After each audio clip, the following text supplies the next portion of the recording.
This video I'm going to put on Facebook, so it's not for National Board, it's really for the Freedom Writers and also for National Poem in Your Pocket Day, which is today. Around the country, in my wife's school, she's giving out Robert Frost's poem Birches. My daughter Kat last night was copying her poem, A Day at the Bluebird Cafe, and she had memorized the 4 lines, which really impressed us. We didn't know that she'd done that. But I decided as I was going through, was like, okay, should I use Taylor Mali? I love Taylor Mali, What Teachers Make, and he's got a whole collection of poems about teaching and about relationships with his wife. Should I give you Anis Mojgani, who I love, another slam poet, and his poem Shake the Dust, which is just great as far as shake the dust off and look at things anew, do things anew, no matter what you've had in the past. And then I decided to get really vulnerable, so realize that I'm basically like the dog that exposes their belly. I'm not asking you to rub. And I'm going to get personal with my own poem. I've only done 2 in my life. And oddly, even though I'm not a poet, I've performed both of them publicly. This one comes with a story. When I went to the Freedom Writers, and it's appropriate for me to look back at this since I'll be meeting up with them again in just 2 days. I wrote this on my blog about my experience. I thought it was very strange, that I was very strange, going to the Freedom Writers, because all these other people had these experiences that I didn't have. So I thought I was weird. It's like my students, when doing Freedom Writers journals, saying, I never had my best friend die in my arms. I was never jumped into a gang. I was never thrown out by my parents, so I really don't have anything to write about. And that's exactly how I felt going here. All these other people had been adopted, had been abused, victims of abuse, had had to confront coming out publicly to their family and sometimes to their students. And then they'd cry at the drop of a hat. And I would stand back, no tears. And I thought, why no tears? How weird am I? Why can't I be part of this also? And then I finally hit my moment. It was day 4 of 5. Right before we left, we went to the Museum of Tolerance, which, if you saw the movie, was the turning point for the Freedom Writers. They got to sit in a recreated shower and see the shower heads and the concrete walls, and you're thinking, man, if it were me and the shower heads are right there, it could be water, it could be gas, I don't know, and you get into the experience. Anyway, I was listening to one of the speakers who was relating her horrific experience in Auschwitz. And I was sitting in the front row, and I was falling asleep. You know, not the just, okay, put my head down, I'd give up, but that really weird one that you probably have done where it's just like you're drifting off and catching yourself. And here I am with this woman right in front of me. And right next to me, Miss G, the teacher herself.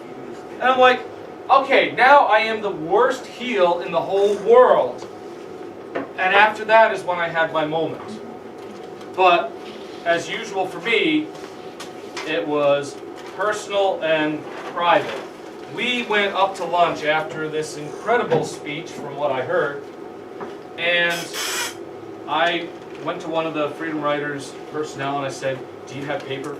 She's like, well, do you have a journal, a paper, something? I need something to write on. Do you have anything? We might be able to rustle up a few sheets of paper or something. It's like, that's okay. They probably have something in the gift shop downstairs. Went downstairs to the gift shop. They've got all the books on the Holocaust and tolerance and acceptance and all this. And I found an Anne Frank journal with Anne Frank saying on the cover and then some pages behind it. I didn't see any other pads or anything, so I bought this. I didn't realize till later it was 20 bucks. Didn't matter. I went outside, I told them I'm not going to be here for a while. I went outside, I started writing, I wrote stream of consciousness, 8 pages of a conversation to myself.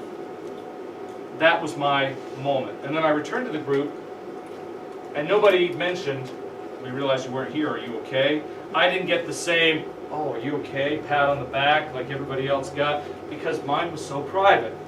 I didn't realize until later that at the same time that I was having my whatever, my moment, Robin Williams was, or had committed suicide. At about the same time, I only juxtaposed the two because as I was growing up, Robin Williams was like my hero. I listened to his comedy records and cassette tapes.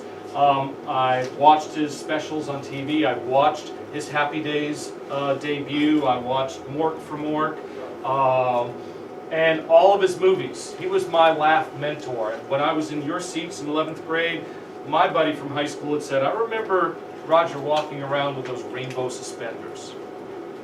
And as soon as I heard about Robin Williams, he said, I thought of him and how it would affect him. And it affected me greatly. And even more so, that morning, one of the Freedom Riders, Melvin, you won't know Melvin, you know from the movie these different ones like Sherrod. Sherrod is Jamal. Jamal was the one who had the picture passed around with the big lips. Melvin was the one who drew the picture. We don't get that story. But Melvin was the one who's like, yeah, he was a punk from another school, rival football player. I just wanted to push his buttons, so I passed around this note.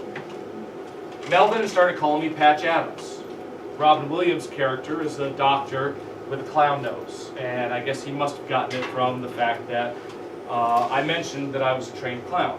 So here, I'm called Patch Adams, I have my moment, and Robin Williams dies, and I was like, this is just too bizarre.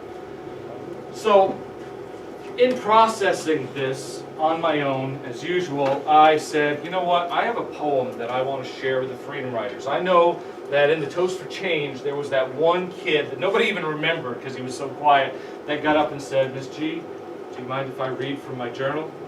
She's like, no, go ahead.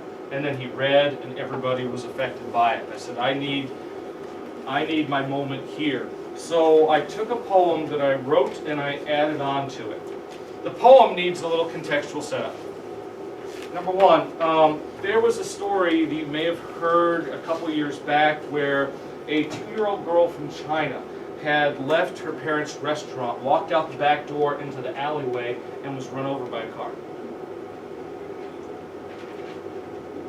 It made a national sensation in China because this video was out, and people couldn't believe that this girl was run over, actually twice.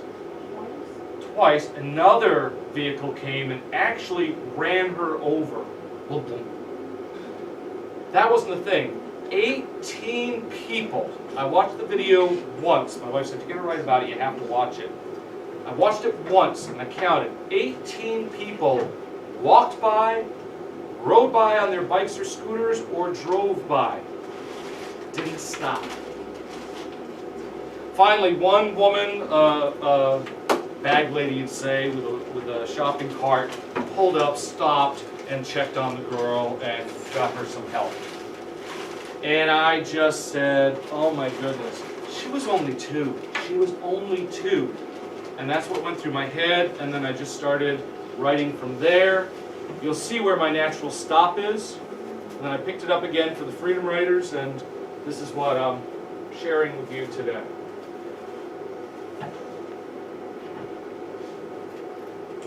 She was only 2. They were 18. She lay bleeding and suffering on the sidewalk. They drove or walked by, unblinking, unseeing, unhelping. She was only 2. They are 1.3 billion. They are evolving to a fast-paced, consumer-driven economic power full of hope. She was evolving into a beautiful life, as any toddler, full of hope. She was only 2. We are 7 billion. She, like any child, looked at the world with searching eyes. We race through life, seeing only the next thing we need to do, the next thing we need to buy, the last thing we did, the last person who screwed us, and 100 million other pieces of, nonsense. Our children are our future, but they are also our teachers, teaching us how to slow down, how to enjoy. If only we will watch and listen with open eyes and a caring heart, not pass them by without a second look. She was only 2. I am only 1. They are numberless. The vocal critics, the doubters, the haters, and not just outside my school. I'm on an island, alone, sad, feeling run over every single day. But now, I'm a freedom rider teacher. I am legion. I am part of something that is more than myself. And for the first time, I have people to watch my back. And it is the critics, the doubters, the haters that have to fear my headlights. I won't hurt them. I won't hate them. I won't hit them. I will feel sorry for them. I will forgive them. But they should note my speed and get out of my way. Because I am sharing the 2-year-old from China to restore my kids' curious eyes. I'm slowing down life in my classroom. Looking at everything, outside and in, and shielding my students from all the, nonsense that seeks to run them down and leave them dying in the street.